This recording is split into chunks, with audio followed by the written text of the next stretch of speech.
Հայաստանում առկա է արտադրական գործընթացներում որակի կառավարման եւ անվտանգության կառավարման համակարգներ դնելու կարեւորության գիտակցության աճ։ Սակայն ֆինանսների հասանելիության սահմանափակումների պատճառով շատերը չեն կարողանում ներդնել այդպիսի համակարգեր, ինչը բացասաբար է ազդում գործընթացների վրա։ Այս մասին վկայում են ինչպես գործարարների հետ քննարկումները, այնպես էլ վիճակագրությունն այն մասին, որ որակի կառավարման միջազգայինորեն ճանաչված համակարգեր ներդրած ընկերությունների թիվը Հայաստանում փոքր է, ինչպես բացարձակ առումով, այնպես էլ միջազգային առևտրում մրցակից եւ համանման երկրների հետ համեմատությամբ։ Արտադրական որակի կառավարման համակարգեր ունեցող բիզնեսների թվով Հայաստանը զիջում է համեմատվող գրեթե բոլոր երկրներին։ Այս հարցը մայիսի 20-ին քննարկվեց փոխվարչապետի գլխավորությամբ կայացած ՓՄԶ զարգացման խորհրդի նիստում։ Կառավարման համակարգերը հրամայական են դարձել, վճարունակ շուկաները հասանել են բացառապես այն դեպքում, եթե կազմակերպությունը ունի ներդրված համակարգ ու ունի հավաստագրում։ Կան մի քանի ոլորտներ, որտեղ դա առավել սուր է երևում, առաջի հերթին մշակող արդյունաբերությունը, գյուղատնտեսությունը, սննդի արդյունաբերությունը իր բոլոր դրսևորումներով։ Ծրագրով նախատեսվում է հետևյալը՝ մի շարք ստանդարտների համար ենթադրվում է համաֆինանսավորում պետության կողմից, ընդ որում համաֆինանսավորումը ենթադրվում է իրականացնել եւ սերտիֆիկացման գործընթացի համար եւ ներդրման գործընթացի համար։ Խորհրդի նիստում առաջարկի մասին քննարկումների շրջանակում նախագծի մասին հնչեցին դրական կարծիքներ։ Փոխվարչապետը արձագանքեց, որ հարցը կարևոր առաջնահերթությունների մեջ է։ Նախագիծը շրջանառության մեջ է դրվել ՀՀ էկոնոմիկայի նախարարության կողմից եւ շուտով կներկայացվի կառավարության հաստատման։ Ծրագիրը նաեւ շրջանառվել է էկոնոմիկայի նախարարության կողմից եւ հույսանք, որ շուտով նաեւ հաստատում կլինի։ Այս ծրագրի շրջանակում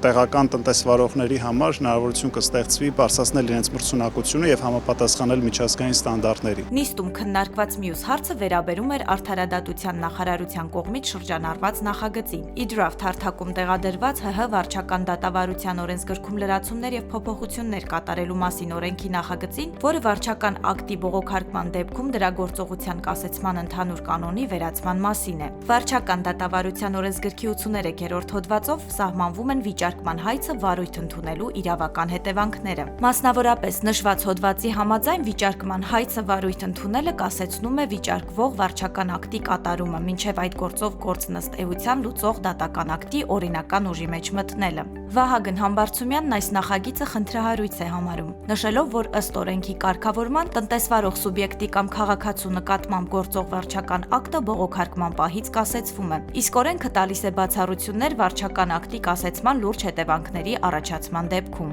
Ինչ առաջարկում Արդարադատության նախարարությունը, ասում է, բերեք այդ բացառությունները, քանի որ շատացել են, բերեք ընդհանրապես հանենք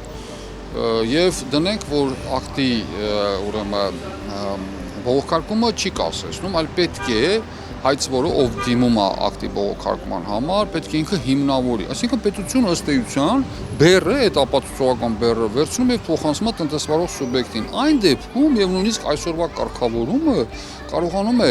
այդ խնդիրը լուծել հենց նրանով, որ կան անհետաձգելի անհապաղ կատարման ակտեր, որ վարչական մարմինը ինքն է որոշում կայացնում, էլ չի սպասում միջով դատարան։ ՓՄԶ խորհրդի անդամները եւ էկոնոմիկայի նախարարության ներկայացուցիչները բացասական դիրքորոշում հայտնեցին հարցի շուրջ։ Որոշվեց, որ նախագիծը կլրամշակվի ՀՀ Արդարադատության նախարարության կողմից եղած կարգավորումների շրջանակում բացառություններ սահմանելու տրամաբանությամբ, որից հետո ՀՀ Արդարադատության նախարարությունը կներկայացնի արդյունքները փոխվարչապետի գլխավորությամբ ՓՄԶ խորհրդի հաջորդ նիստի շրջանակներում։ ՓՄԶ խորհուրդը շարունակում է իր ուշադրության կենտրոնում պահել ոլորտում առկա խնդիրները, իսկ նախկինում քննարկված առաջարկներից շատերն արդեն կյանքի են կոչվում։ Ուրախալի է նաև արձանագրել, որ փոխարկելի պարտքի կարգավորումները ամբողջությամբ արդենից ընդունվել են ազգային ժողովի կողմից, որը հնարավորություն կտա ՏՏ ստարտափ ընկերություններին, ինչպես նաև այն ընկերություններին, որոնք փոխառություն են ձևակերպում ընկերության որպես ներդրում, այնուհետև այն վերածելու բաժնեմասի։ Փոխվարչապետի գլխավորությամբ գործող ՓՄԶ զարգացման խորհրդի մասնագիտական աջակցությամբ զբաղվում է ՎԶԵԲ-ի Հայաստանի ներդրումային խորհուրդը, Միացյալ Թագավորության կառավարության լավ կառավարման հիմնադրամի աջակցությամբ։